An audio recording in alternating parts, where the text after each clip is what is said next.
Naramdaman nga nitong si Doc Kim ang kakaibang nangyayari sa loob ng Apex, lalo't isa sa mga tauhan ni Moira ang kanyang nakabangga. At dito ngay na-detect niya na ang dugo na nasagi ni Doc Kim sa nagpapanggap na pasyente ay hindi totoo. Kung kaya't naghinala na siya, may kakaibang nangyayari, kailangan nila itong matuklasan.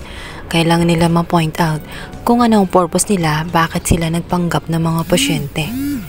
Isa na doon ang dahilan kung bakit siya kinalaban at sinuntok pa nga siya nito matapos matuklasan na nalaman ni Doc Kim na nagpanggap lang ito ng pasyente sa loob ng Apex. Lumipas ay mas lalong naging intense ang pangyayari dahil pinaputukan na nga sila ng baril at pinagtututukan na sila ng baril at pinadapa isa-isa.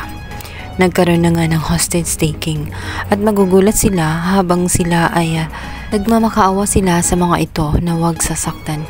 Umiiyak, takot na takot sa kanilang mga nasaksihan. Ang lahat ng mga tauhan na nakapasok ay may kanya-kanyang baril. Ikinagulat nila, lalong-lalo na nung may isang tela pasyente na paparating sa kanila. Bigla itong gumalaw.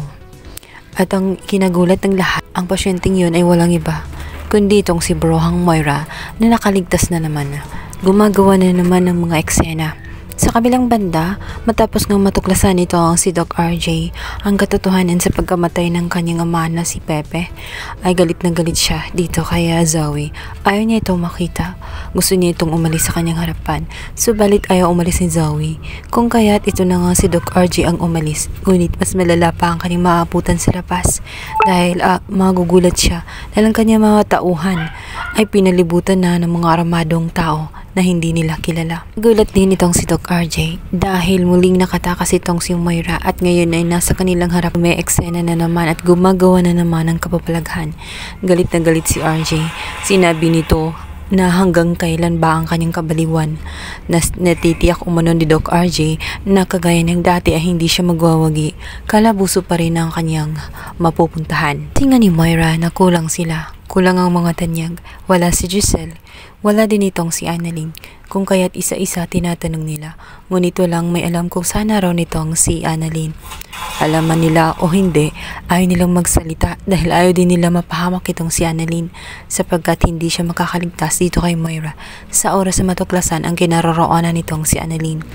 Gusto kasi ni Moira ay kitlin na ang buhay ni Annalyn dahil nanggagaliiti siya nito. Lahat ng nangyari sa kanya ay sinisisi niya kay Annalyn, gayong siya naman ang may gawa. Siya ang may desisyon na maging masama. Ang nakakapagturo kung naasaan nitong si Annalyn kung gaya't galit itong si Moira. Samantala, ito naman si Zoe dahil kinakain nga siya ng kanyang konsensya, buhay nga siya. Ngunit pakiramdam niya ay unti-unti na siyang namamatay. Kinokonsensya siya ng gusto kung kahit isa-isa na nga siya nagkumpisal sa mga tanyag na umpisahan na niya sa kanyang ama-amahan na si RJ, ngayon din naman ay dito kay Giselle. Galit na galit si Giselle matapos matuklasan na si Zoe pala ang may dahilan kung bakit namatay ang kanilang papa. Iiyak si Zoe at makikita mo sa kanya na talagang sincere ang kanyang paghingi ng tawad.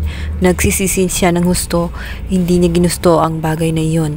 Talaga aksidente lang ang mga nangyari dahil nag-aagawan sila sa telepono at si Lolo Pepe ay not balance kaya siya ina-aksidente at nahulog nga ito sa bangin. Kahit ganun pa man ang nangyari, hindi matanggap ni Giselle ang katotohanan na mismong anak at tinuturing nga na apo nitong si Pepe ang siyang magkitil sa buhay nito.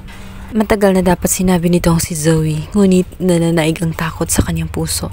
At ngayon ay wala na nga siyang dapat pang itago, lalo't nalaman na ng lahat na hindi naman siya tanyag, kaya't handa na siya sa anumang kaparusahan ng mga ito. Maya-maya pa nga ay biglang darating itong si Moira kung saan hinahanap din itong si Giselle. May dala siyang baril. Gusto niyang kunin itong si Zoe. Ngunit sinabi ni Zoe bakit anong ginagawa niya doon at bakit gumagawa na naman siya ng eksena. Sinabi ni Zoe na tumigil na siya at huwag nang manakit pa ng tao. Tama na ang krimen na kanyang pinagagawa. Sabi ni Moira na ginawa niya ang mga bagay na iyon. Naroon siya para protektahan si Zoe ano man ang mangyari. Na kahit umano ay tinalidor siya, ay naroon pa rin siya bilang ina para protektahan siya. Ngunit hindi kailangan ni Zoe ang mga bagay na yun. Sinabi niya ano man ang gawin niya ay hindi na siya sasama dito kay Moira. Mas gugustuhin pa ni Zoe na mag-isa na lang kaysa makasama dahil hindi niya masisigmura na makasama ang kriminal niyang dahil doon, lalong tumubo ang sungay ni Moira. Wala na siyang awa kay Zoe. Sinampal niya ito ng malakas kung kaya tumilaban ito kay Giselle. Sinabi ni Giselle na sukdulan na nga ang kanyang kasamaan maging ang kanyang anak ay kaya na niyang saktan.